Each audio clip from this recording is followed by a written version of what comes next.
Now let's get to the question about slavery in the Bible. When we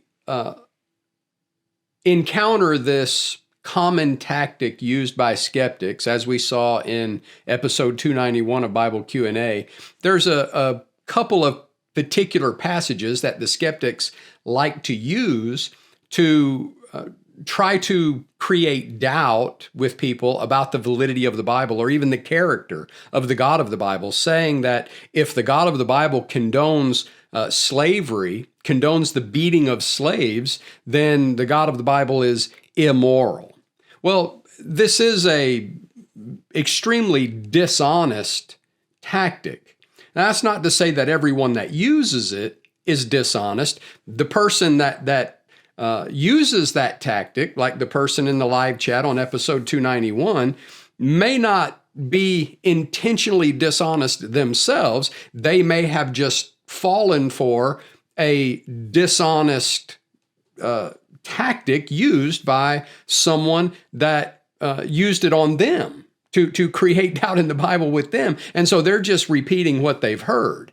Whether that's the case or not, it is extremely dishonest. And the reason it's dishonest is because it is intentionally isolating passages out of their context, not just the context of Scripture or the literary context, we might say, but historical context, because it is making an appeal to the modern consciousness of slavery, right? The United States had a civil war to abolish slavery. The European countries went through the abolition of slavery. Not to overlook the fact also that the abolitionists that did away with slavery in 19th century Western culture, that they were people that were opposed to slavery and fought for the abolition of slavery on the basis of biblical morality.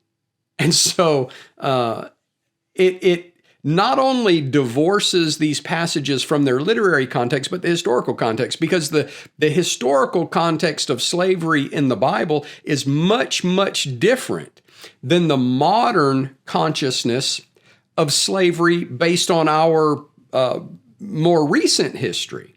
And the tactic appeals to that modern consciousness of slavery on purpose, right? We just hear the word slave or slavery, and we have a very negative response to that, rightfully so, based again on our much more recent experience with slavery than the slavery we experience in the Bible.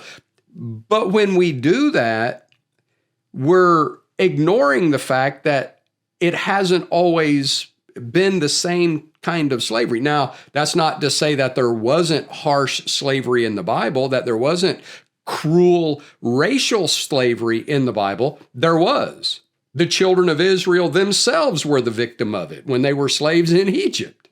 So that's what makes it a dishonest tactic, because it's framing biblical slavery not in the biblical historical context, but it's framing biblical slavery in the modern consciousness of slavery, which is not correct.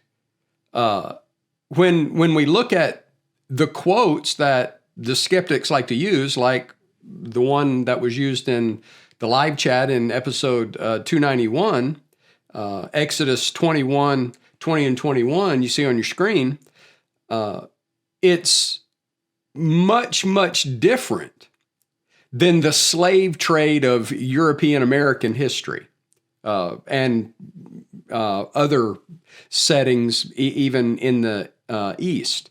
And we need to be aware of that. So let's look at the actual biblical concept of slavery. Again, the most common passage thrown out by the skeptic is Exodus 21, 20 and 21, which says, "And if a man beats his male or female servant with a rod, so that he dies under his hand, he shall surely be punished. Notwithstanding, if he remains alive a day or two, he shall not be punished, for he is his property." They say, that is the skeptics, see, your God is immoral because he condones beating slaves. And again, this is an appeal to the cruelty and harshness of the slave trade that was abolished in 19th century Western culture, which is not the same thing that we're reading about in the Bible. That's not at all the setting of Exodus 21, 20 and 21. First of all, until very recently, judicial beatings were a common form of punishment for a variety of crimes. Some countries still have judicial beatings. You may remember not very long ago hearing in the news that an American was caught in a Asian country. I believe it was Sri Lanka or maybe Singapore. I don't recall the specific country that the American was caught in, but this American was caught traveling in that country in possession of illegal narcotics. Well, the punishment for possession of illegal narcotics in that country was public caning or beating with a rod, as the Bible talks about. It was a common form of punishment globally, even in America until, fairly recently, and is even still used in some countries today. But that Americans were in an uproar about this American tourist that was publicly caned in this Asian country. But that was the punishment for the crime. It was a judicial punishment. Now, we may we may find that objectionable. I don't particularly. I personally am of the opinion that if we still used judicial beatings like we used to, then we wouldn't have nearly as much problem with things like shoplifting and carjacking. And carjacking a little different. That's a violent crime and should carry the death penalty. But you get my point. That if we actually had appropriate punishments to fit the crime, well, then we wouldn't have as much crime. The reason we have so much crime today is because we have gotten rid of effective forms of punishment. So, I'm not necessarily opposed to bringing back public beatings. It would stop a lot of stuff that we have problems with in our current society. But when we read this passage about the beating of a slave, well, we think in our modern concept of slavery of the kind of, cruel, severe lashings that people received at the hands of cruel, racist slave traders. Very immoral, very wrong, rightfully abolished, and certainly something that we pray this world never sees again. There are still places in the world where it continues, but not openly like it used to. So this in Exodus 21, 20 and 21 is not that. It's different. This is a judicial punishment for an offense. Now, the passage doesn't say what the offense was, but it is in the context of law, meaning it is referring to a judicial punishment.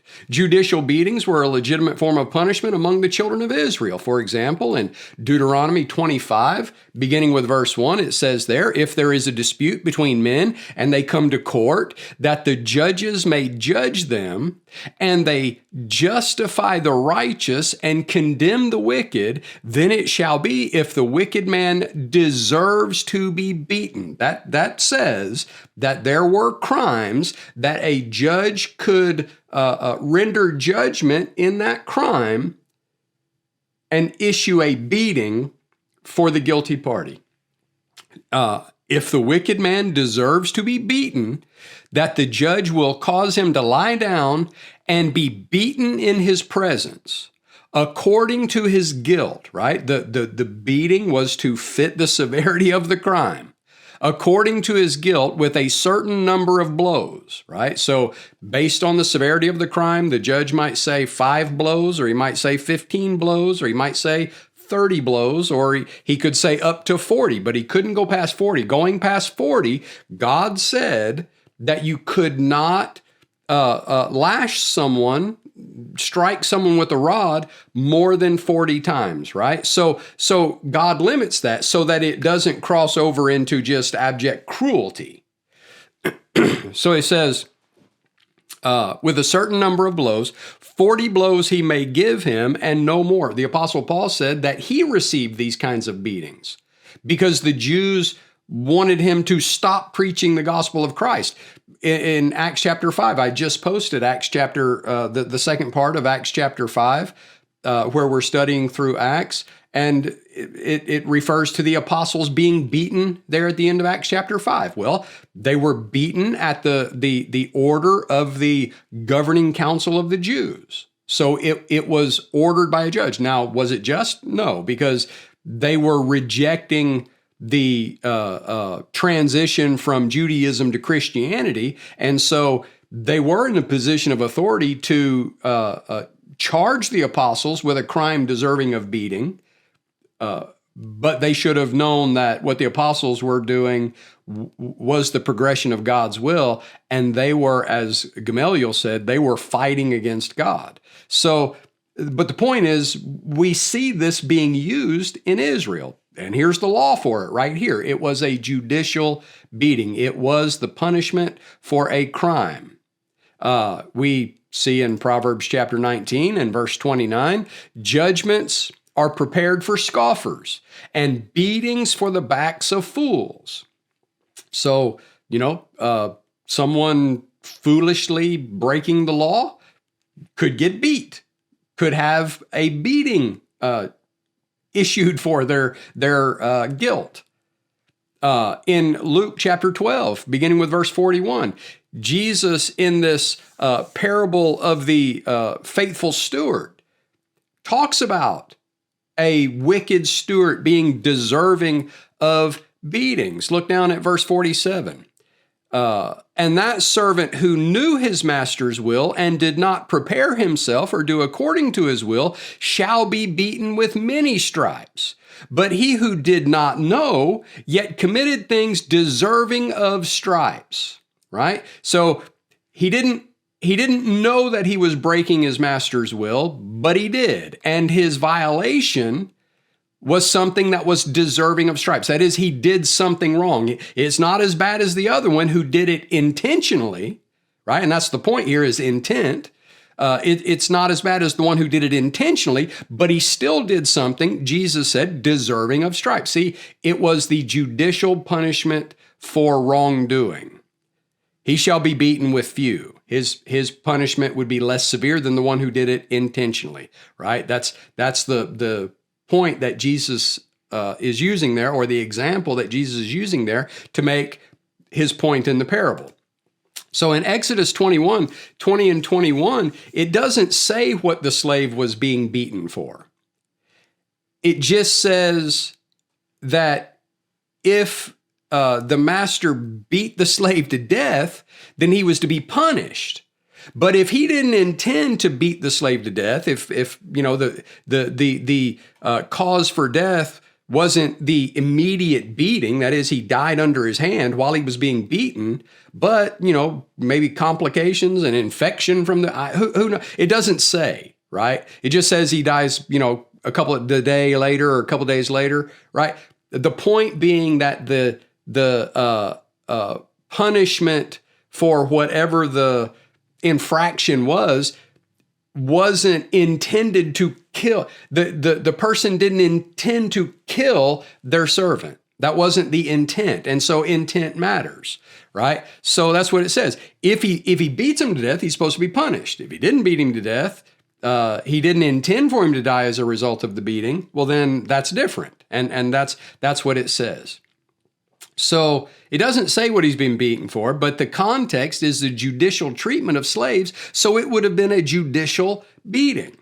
The context of Exodus 20, 21, 20 and 21 is laws concerning violence against the children of Israel. For example, look up in verses 12 through 14, right? Where you have this law for how to deal with premeditated murder versus involuntary manslaughter. It's different. Premeditated murder is punishable by death. There was a way to be acquitted, as it were, from involuntary manslaughter. You didn't intend to kill the person, so that's different than premeditated murder. Well, then you drop down to verse 15, you see the death penalty for violence against one's own parents. And in verse 17, the death penalty for violence, or the death penalty for cursing one's own parents, right? In Exodus 21 and verse 16, in the immediate context of the slave that got beat to death, it says there, he who kidnaps a man and sells him, like the African tribes that kidnapped members of rival tribes to sell to the European slave traders. Well, the Bible says that a person who does that is guilty of a capital crime punishable by death. He who kidnaps a man and sells him, or if he is found in his hand, that is, he kidnaps him, not to sell as a slave, but to keep as a slave, that person shall be put to death, right? So this would be an example of involuntary slavery, the kind of slavery, again, like we saw in early American European history, where it was a enforced slavery or an involuntary slavery. The children of Israel weren't allowed to do that. According to God's law, that was a crime. You couldn't do that. So you have kidnapping someone to make them a slave, whether your own slave or to sell to somebody else as a slave, that was punishable by death. A fight where one's injured but doesn't die is regulated here, right? So someone who beats a slave to death, it says, he shall surely be punished. Well, what was the punishment for striking someone to death? It's right here in this same context. So the very passage that the skeptic wants to go to say, see here, God condones slavery, he condones beating slaves. How is this condoning the kind of severe, harsh beatings that is to death, beating him to death, right? How is it condoning that when it says that he's supposed to be punished if he does that? And the punishment, just back up a few verses to verse 12, he who strikes a man so that he dies shall surely be put to death. So the act of beating the slave to death so that you're punished for that is death. If the slave didn't die from the immediate beating, but did die a couple of days later, then it's obvious the owner didn't intend to beat the slave to death. And so it's different.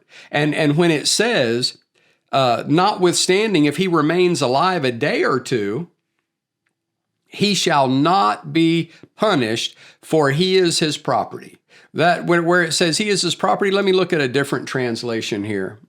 So where it says he shall not be punished, for he is his property, in the Lexham English Bible, another translation that I like to do comparison with, it says, yet if he survives a day or two, he will not be avenged because he is his money. And it literally in the Hebrew, it's his silver. Right? So the point being that he didn't intend to beat the slave to death. That's not what he was trying to do. And intent matters, like the difference between premeditated murder and involuntary manslaughter. Intent matters, and so that's what's being talked about here. And so it says, "He shall not be punished, for he is his property, or he is his silver, he is his money." It's talking about the fact that the slave owner had taken ownership of the slave's debt. If you back up to verse 2 in this same chapter, see, this is all in the same context. So that's why I said it's a very dishonest argument, because you're taking this out of its immediate context to try to say something that it doesn't say, or it's not, it doesn't condone, it doesn't teach. And so that's dishonest. But if you look back up at the kind of exchange that took place, that this person was in a position of servitude to another person to begin with. It says there, if you buy a Hebrew servant, so obviously this isn't racial slavery because it's their own people. And what was it for? It was actually for their good, for their livelihood, because they had become destitute and they needed someone to provide for their livelihood. Now, if you're providing for someone's livelihood, like an employer, and the person that is being provided for in exchange for services rendered doesn't do those services, well, then what is your recourse for that? Well, in our modern culture, it's fire. You fire them and hire somebody else. Well, that wasn't an option here. So that person would have had to have been disciplined. Maybe that's what's under consideration when it's talking about beating the slave, because that was a legitimate form of punishment for wrongdoing. So it says, if you buy a Hebrew servant, he shall serve 6 years, and in the 7th he shall go free and pay nothing. If he comes in by himself, he shall go out by himself. If he comes in married, then his wife shall go out with him, right? So he goes out in the state he came in. If his master has given him a wife, and she has borne him sons or daughters, the wife and her children shall be her masters, and he shall go out by himself. Now, people look at that and they say, oh, that's so immoral. But think about that, okay? The woman is being provided for, having a lifestyle provided for her. The longest period of time that she would have to serve would be 6 years, because in the year of Jubilee, they were supposed to be set free. So we might say this is a period of time where somebody's helping her get back on her feet by providing, or typically her family. It's her family would sell, her father would sell a daughter into servitude so that, to provide a livelihood for the family. But regardless of the situation, it could only be for 6 years. In the year of Jubilee, they were supposed to be set free. Okay, so this woman comes into the servitude for her family to be provided a livelihood. She finds a man that is going to be released very soon and marries him, and then she doesn't have to do her full term of servitude. She gets, released with him. Well, that would be unjust to the person providing the livelihood. And so that's addressing a situation like that. If his master has given him a wife, and she has borne him sons or daughters, the wife and her children shall be her masters, and he shall go out by himself. But if the servant plainly says, I love my master, my wife, and my children, I will not go out free, then his master shall bring him to the judges. He shall also bring him to the door, or to the doorpost, and his master shall pierce his ear with an awl, and he shall serve him forever. So that was voluntary. He could go out and wait for his wife to be released and then come and join him, or he could stay there with his wife. When his wife got released, he could go out with her. So it's a much different setting than what the skeptic is trying to convey when they say that God was being immoral in the allowing of beating of slaves. Well, it wasn't just the beating of slaves, as we've seen. It was the beating of people who committed crimes. Deuteronomy 15:15 says, you shall remember that you were a slave in the land of Egypt. So these were laws. When God gave these laws regulating, when God gave laws regulating slavery, it was in the historical context of a pre-existing condition that God's own people had suffered. They had been slaves in Egypt. Now, if you want to see the biblical record of harsh, cruel slavery, much more like slavery in the 16th to 19th century early American European history, well, then you could look at the kind of slavery that was inflicted on the children of Israel themselves, that God delivered them from.